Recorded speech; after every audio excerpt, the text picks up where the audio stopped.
लोक म्हणतात की हिला विचार कळलेच नाही, हिला विचारवंत कळलेच नाही. ही खूप इमोशनल आहे माझ्यासाठी. मी विचारवंत वाचलेच सुद्धा आणि मी जगते सुद्धा. जेव्हा एखादा माणूस माझ्याकडे येतो आणि सन्मानाने जी नजर माझ्यासाठी त्याची झुकते, त्या नजरेमध्ये छत्रपती शिवाजी महाराज मी जगते. अन्याय जेव्हा होतो आणि न्यायाची मागणी जेव्हा मी करते, त्या न्यायामध्ये मी डॉक्टर बाबासाहेब आंबेडकर हे मी जगते. एखादा मुलगा आणि एखादी मुलगी जेव्हा शाळेच्या वाटेवरती उभे असतात, तेव्हा मी सावित्री ज्योती बघते. अरे एखाद्याचं मराठ्याचं पोरग जेव्हा जय भीमच्या पोराच्या आनंदामध्ये सामील होतं, तेव्हा मी छत्रपती राजश्री शाहू महाराज बघते, ज्यांनी डॉक्टर बाबासाहेब आंबेडकरांसाठी साखर वाटली होती की पोरग बॅरिस्टर झालं म्हणून.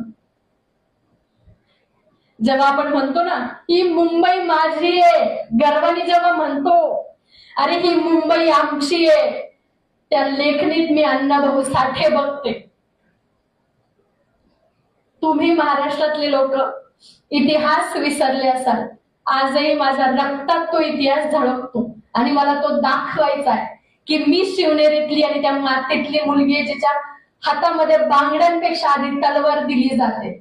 स्वतःच्या संरक्षणासाठी, स्वतःच्या सन्मानासाठी, स्वतःच्या मानासाठी ती तलवार नेहमी उठली जाईल.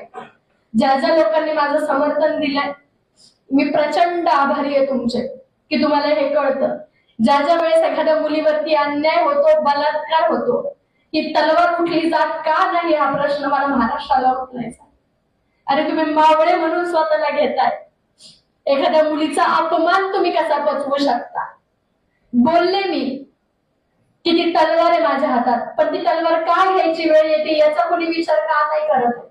जिथं जिथं अन्याय होतो तिथं तिथं तलवारी उचलली जाणार, जाणार आणि जाणार. या शब्दावरती मी मरेपर्यंत ठाम होते, आहे आणि राहील.